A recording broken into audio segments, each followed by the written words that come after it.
Juliana Canfield is a Tony nominee this year for her performance in Stereophonic. I'm David Buchanan with Gold Derby. Juliana, first and foremost, a hearty congratulations on the Tony nom. Thank you so much, and thanks for having me. Of course. I wanted to ask you, what does this nomination mean to you for this show in particular? Obviously, it's exciting no matter the project, but for something you've been with for a while and, have been really developing, how special is it to receive this recognition? I mean, it's very special. I signed on to do the play last spring, about a year ago, and I really had a feeling that it would be a tremendous process and that I would learn so much from doing it, and that whatever the outcome, however the play was received, I would learn a lot in the attempt to make the play legible or possible. And Broadway was so not on my radar in any way. I wasn't thinking about this kind of trajectory at all. And just to feel the love and care that was poured into the production and the sort of equivalent recognition or appreciation for the show is so gratifying. And I really feel like all of these nominations, it's just so rare to be on a project where all of the elements are recognized for their contributions, and it's really lovely to feel that kind of holistic recognition for the show. Yeah, it's wonderful. You've been with the show since the Playwrights Horizons production, if not earlier, but how do you think it's evolved? How has your performance evolved, and how has the work of the entire ensemble changed from that early run where you were just meeting each other to now where you've established, an onstage and offstage rapport? Sure. I mean, in the beginning, I sort of started thinking of it like in the fall, we were building the car and we were finding the parts and putting them together and seeing if this engine worked with, I don't know why I'm doing a car metaphor. I don't know anything about cars, but you get the idea. We were building it and we didn't know if it would work. And so there was a great deal of anxiety for me associated with that, nerves about the music being successful enough. Would we be credible as a #1 band? The script is so intricate and demanding and detailed, and I was so anxious about hitting the marks. And as you said, we were just getting to know each other, so we were sort of approximating familiarity and ease that wasn't necessarily earned when we started performances. And now this time around, it's like we had in our rehearsal period and in previews, we already had the machine and we were just tweaking it and finding little enhancements or improvements to make it run more truly and purely and well. And we also all now have played together as a band and played together as a company for months, and our intimacy is real and it feels earned. And I feel in myself and in my castmates a sense of ease with the material and an ownership over what we're saying and what we're doing. And so now it feels so much more playful in a way, and our cortisol levels aren't sort of shooting through the roof every time the curtain proverbially goes up. Yeah, so it just gets more and more fun, and I feel like now we get to really sink into the mystical layers of the meanings of the play instead of just trying to execute what's on the page. Yeah, I have to imagine that goes especially for playing those songs. I know you had a little bit of piano background before this show, but your ensemble is actually playing these songs live on stage. You're playing That's that right. really beautifully. How did you prepare to kind of do that? I mean, to learn these songs, you just released a cast recording actually, which is just so fun and exciting. But how did you really prepare to be able to play these songs so well, not just for a recording, but, you know, on stage 8 times a week? I really didn't know how far or how far we could go together or how well we would do. I started taking piano lessons. As you mentioned, I played when I was a kid, so I have a sort of rudimentary understanding of the instrument. I can read music very slowly in a very private setting. I know which keys are which. But I started taking lessons just to kind of get used to the instrument again. And also, we played as an ensemble in our rehearsal period in the fall. In a standard 8-hour day, we were spending half the day or more playing music together for the first month or so of rehearsal. And we had, instead of 1 week of tech in the fall, we had 2 weeks, one of which was devoted to sound. And so we were spending a lot of time with our headphones on, messing with the levels, and that gave us an opportunity to play a ton together. But the most important thing was just those 4-hour sessions every day for weeks, because we all learned how to listen to each other and not just, well, I'll speak for myself. I learned how to listen to the other instruments and singers instead of just worrying about my little part. And I also learned how to play in front of people without astral projecting or fainting away. I used to make mistakes, like little mistakes, and I would just crumble. I would stop playing in rehearsal and look out at Justin, our music director, and make some crazy face and be like, oh my God, I'm so bad at the piano. And the song would be over. And so I had to learn how to play in front of people and make peace with the little mistakes that can happen along the way. And that really did it. Let's talk about one of the early scenes you have, which I think is so powerful, and one of my favorite scenes in the show, which is when Holly makes the decision to leave that house that the band is staying in together and leave Reg. So powerful, so important. And, you know, you have dialogue in that scene, but it's not like over explained. It's so kind of simple and raw. I just wanted to ask you, what is doing that scene like, especially acting opposite Will Brill? I mean, so powerful and important. Yeah, he's such a wonderful scene partner. And the story between Holly and Reg is very fraught and very painful. And I feel really lucky to be doing those scenes with Will, whom I really trust.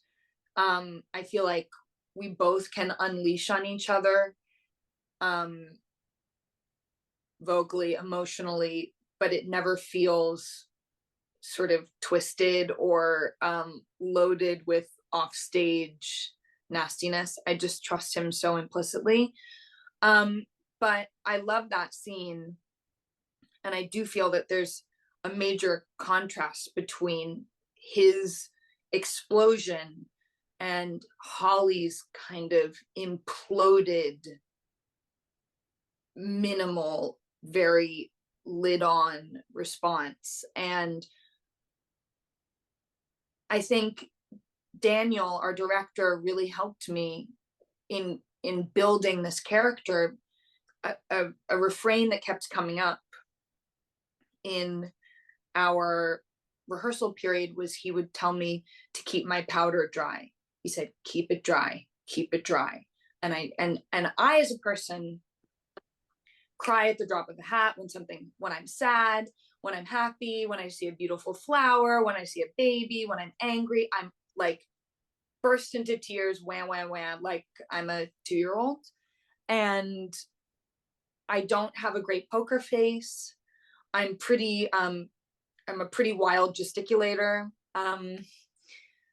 And Holly, I think, is in many ways the inverse of that. And everything is happening. I think all of that is happening for her, but it's really happening inside. So the process of going through those scenes, a lot of it involved really exploding the scene and having a big emotional reaction just so I could feel it. And then sort of taking that away from her and not giving her the opportunity to express everything that she's feeling, which can be hard to do as an actor, I think, because there's something about that release that's so cathartic and satisfying as an actor to really let it all rip. But I think there is also something to the sort of economy of her responses that says so much about her. Yeah, I think it's such a great choice. It's so powerful in that moment, especially as you say, in contrast to how Reg is acting in those opening acts. Let's talk about another scene that's very cathartic, which is the end of Act 2, I guess, but right before intermission, which is the band really working on Masquerade, perfecting it. Mm-hmm. Get to see a lot of that process, and then to hear the song in full, and then to watch the band listen back to it, and that euphoria. I mean, that's such a satisfying moment for the audience. How cathartic is that for you and the ensemble to do every show when you've kind of climbed the mountain of Act 1, before intermission, and get to have this beautiful creative moment together? It's so funny because in the fall, when we were doing the play at Playwrights, Masquerade was my least favorite song. It really got on my nerves. It was my least favorite song to play. I always loved the song, but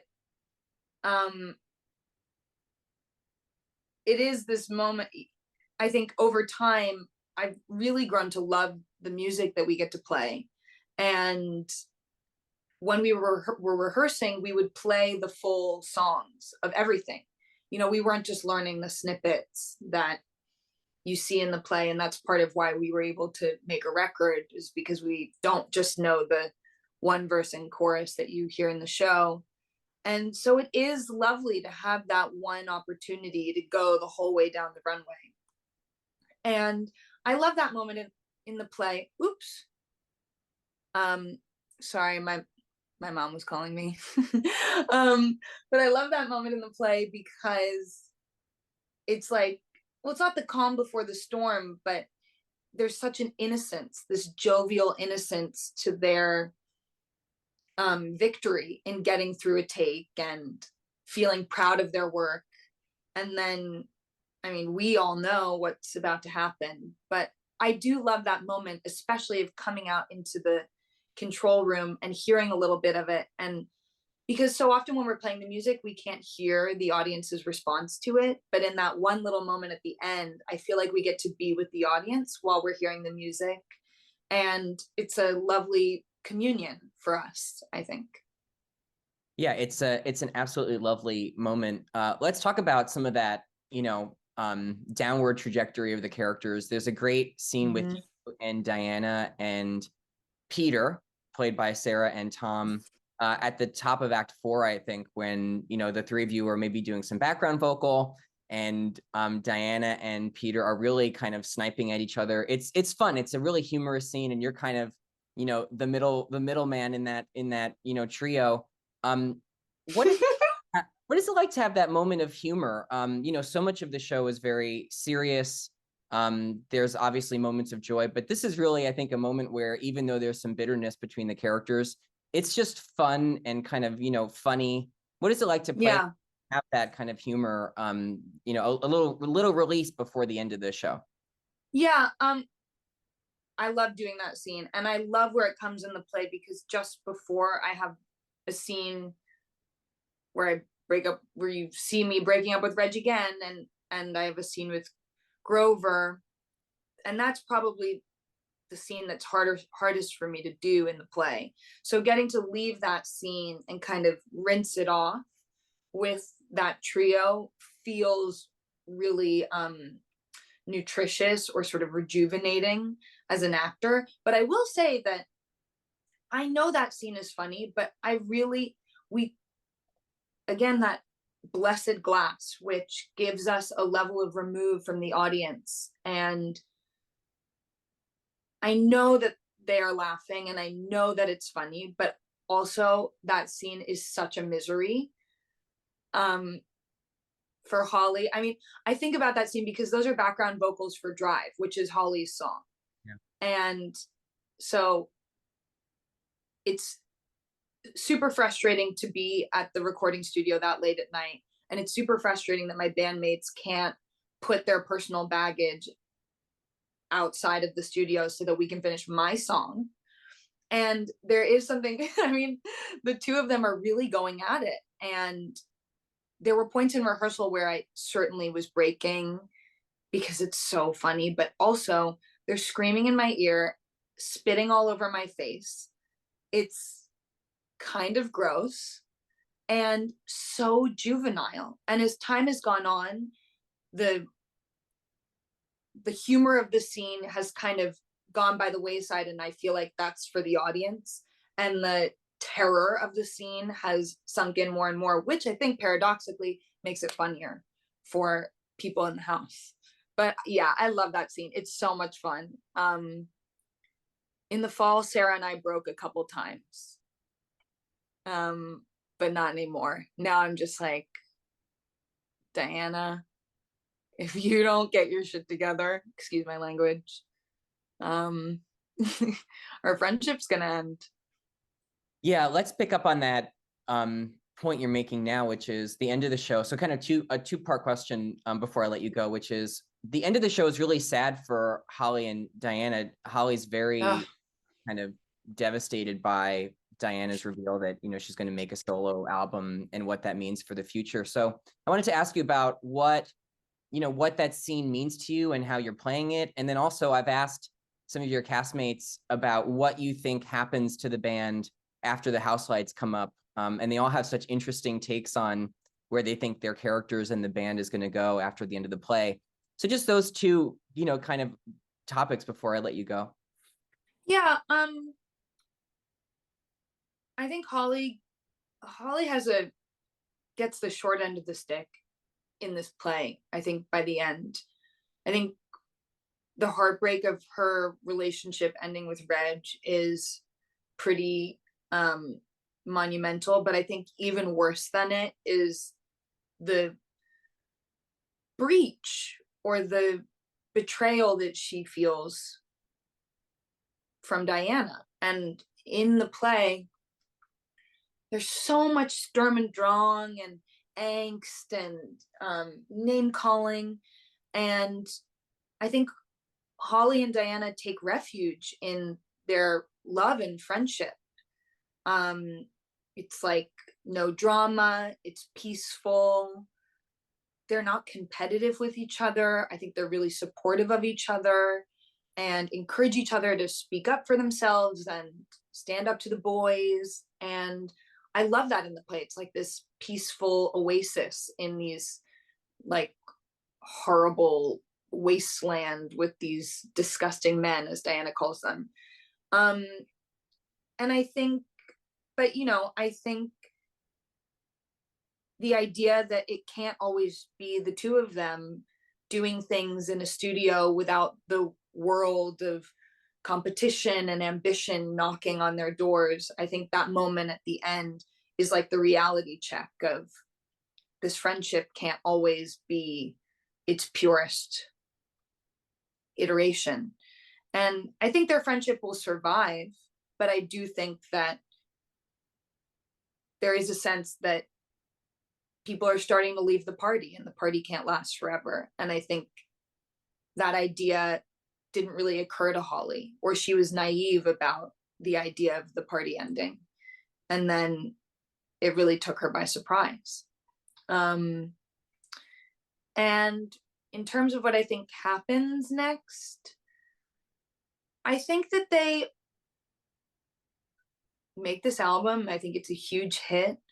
I think Diana goes and makes a solo album. I think Peter goes and makes a solo album. I think Holly goes and makes a solo album. I think they all do their own projects, and maybe they have varying levels of success. I think they maybe make good records on their own or with other bands, but I think that they never really, my feeling is that they never really find an alchemy as particularly successful and special as this one. And they're always kind of yearning for it, but they can't get it back. Yeah, makes a great deal of sense to me. Juliana Canfield, congratulations on Stereophonic. Thank you so much for talking to Gold Derby today. Thank you so much, David. Have a great day.